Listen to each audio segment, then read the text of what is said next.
Morning once again to all of you. I think we've got a good perspective to what's going to happen today.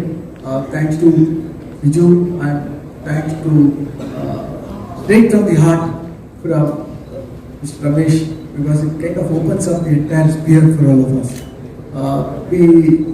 The day is well begun because of the fact that now we've got our thinking hats up. I do hope that each one of you can cling out to the words that will come in. We're going to make this a much shorter session, I think, in order to capture time. At the same time, there's a whole lot that's going to happen. So each person may not be able to talk for long, but my expectation is that as they tell us, there are some things that's going to come out of each one of these people which we can hang on to and try and see if that's going to help us in our own businesses. That is after all the expectation.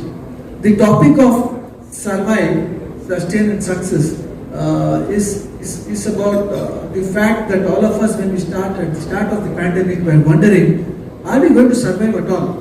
And if you go back, even if you go back to March of or April of 2000, I was talking about, and I'm sure it's got recorded in various places, including on TV. I was thinking that more than 30% of retail will get wiped out in this country.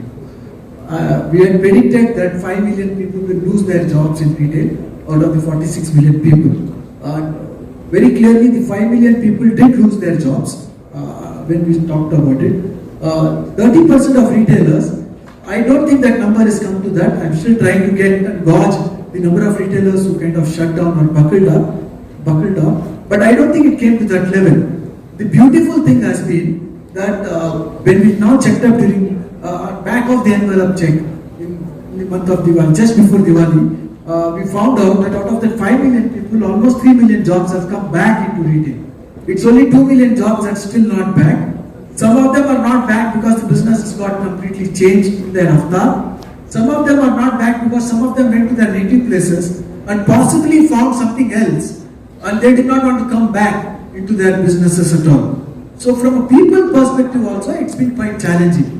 Some of the challenges that have been brought forward are real life, and I think it's something that we pondered. At the same time, when I speak to people, I'm seeing a new sense of rejuvenation. Some people have got rejuvenated, they've rechanged their businesses, they're doing business with a new sense of optimism. But most importantly, many of them are thankful because they survived through this. This is the overall thought process. I don't know to what extent I am right in stating what I stated, and in order to understand this in better perspective and to go into the depths, I think we've got this whole panel here. But also to know what's lying ahead for us. How are we looking at the future?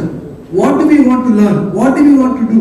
What are the new things that's going to happen? If between the 5 of them they are able to give us even one pointer, I think each one of us sitting in this room would have learned something new.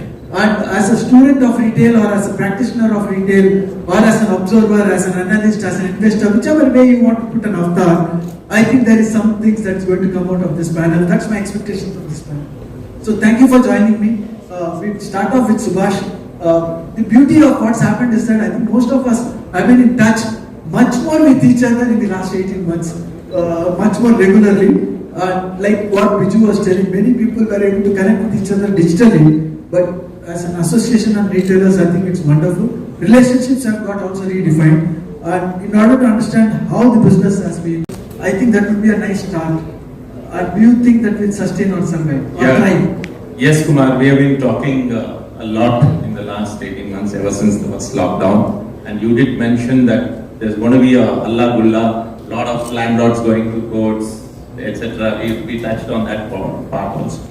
But fortunately, the first lockdown, which was a complete lockdown, post the lockdown, in fact, the mobile through various things, and what do you see is happening with your customers? Yeah, as far as our industry is concerned, I don't think much changes has happened because customer is still purchasing. Whether they buy it from the nearest store or from the online, but still the transactions are happening. So it's a question of how we need to adapt to the changes. I think that's the only way you can today survive. Basically, to my understanding, is start adapting to the changes, because this disruptive changes is going to be there in the next 10, 15 years. It's not going to stop anyhow. So let's be proactive. Let's start adapting to the changes, and still you can sustain the market. In fact, I would say this current Diwali, we have done, in fact, 30 or 33% of better business than last year's Diwali. So in fact, Diwali has been fantastic for us. I do have to say that over the last 14 months, So, in one word, the customer is back, Kumar, and we should all celebrate it. I think the customer is back in all our stores, and business is back. To what extent we've been able to capture the consumption, I think is our individual strategies, but I think it's safe to say, and I'll say inshallah and mashallah, that the consumer is back in the stores and we can look forward. So I think I'm looking forward to the business and with optimism. Right? I'm optimistic about the future. I think COVID was a blip. COVID was a blessing for some, COVID was a curse for some, but I think the customer's back and we're very optimistic, Kumar, that the business is going to be brighter. And business is going to be brighter because we've learned some great lessons ourselves on how to run our businesses well, right? So I think that's a great takeaway for us from COVID as well. Efficiency, reduce the wastage, clarity in thought, okay? A lot of those lessons, we can expand on that, but the customer is back and business is back. Charan, do you want to take that up further? No, I think exactly echo Suhail's thought. Clearly, one thing is visible that what you ask, what's happening to the customer. What is happening to the customer is definitely clear on what he wants from stores, and there's a certain customer who is digital. We have spoken about it. They're also clear what they want out of those channels. But in a nutshell, consumption is back. Consumption is back. Customers are buying.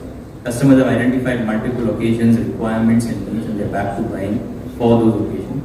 The other thing which I would say from a customer point of view is there is a tightening. That's clear about which brands they want to buy, why they want to go to a store, and what do they want from that store. And that is what is the new change that we have to adapt to in the post-pandemic world.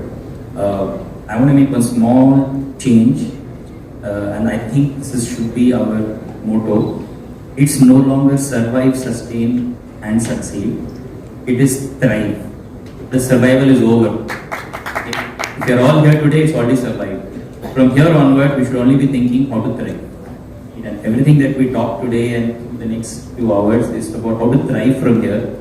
Because I genuinely believe that we are on the cusp of a massive consumption, re-energized consumption wave to starting January 2022. And therefore, our thinking today is no longer hunker down, and our thinking as retailers, as brands, in whichever industry or category we might be, should be about how do we rebuild from here. And I can say with confidence that how much ever we read what is happening in the capital markets, don't think that if you don't have .com in your business, you are not a successful business. There is a massive opportunity for all kinds of retail. Thank you. I think that's very nice. I do have to tell all of you that some of the things that Arya has done, many of you have contributed, and that's also the contribution that's happened because of the fact that many of you thought not just about your business. You thought about the industry. You thought about people living all across the country. And Charat was also one of those. I think he helped doing some things in Ahmedabad. Sitting here, he was helping me doing things in Ahmedabad. He was doing things for us in various forms. Similarly, Suhail. So all the members sitting here, and I'm sure quite a lot of people here, have all helped in getting this course happening for all of us. So it's not just sustenance for ourselves. Many of them went beyond their normal businesses to make sure that sustenance happened for the entire industry. So I'd like to thank that and bring that up onto the table to everybody. Sushanta, you want to say, because footwear as a business has gone through again a whole lot of ups and downs, it's gone through various things. I'm also seeing people like you who are showing that optimism to take things forward, expand and stuff like that. How do you want to take that up? Talking about footwear business, we have just 40 stores all over India, and we operate only 5-6 by ourselves. Rest is all franchise. We did franchising from 1992. And then everything shut down. About 3-4 months we all enjoyed ourselves. And then in 8 to 9th month we went online. We didn't know about .com, as you said.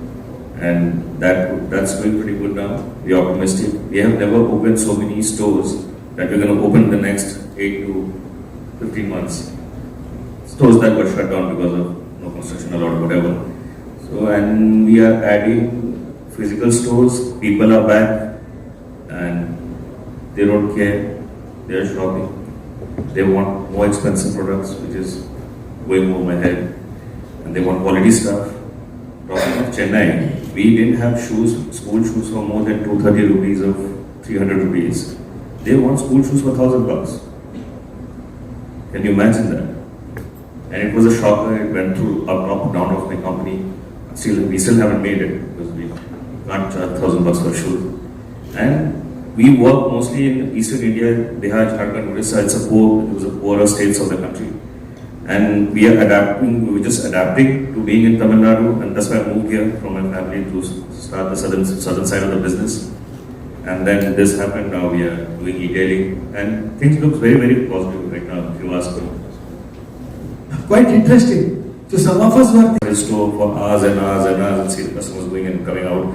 And I'm his neighbor, he probably doesn't know me. Your managers and my managers are friends, by the way. Your shoe department, they talk to my guys. Very nice. Nice meeting you, sir. Thanks to our I get this platform to meet him. I think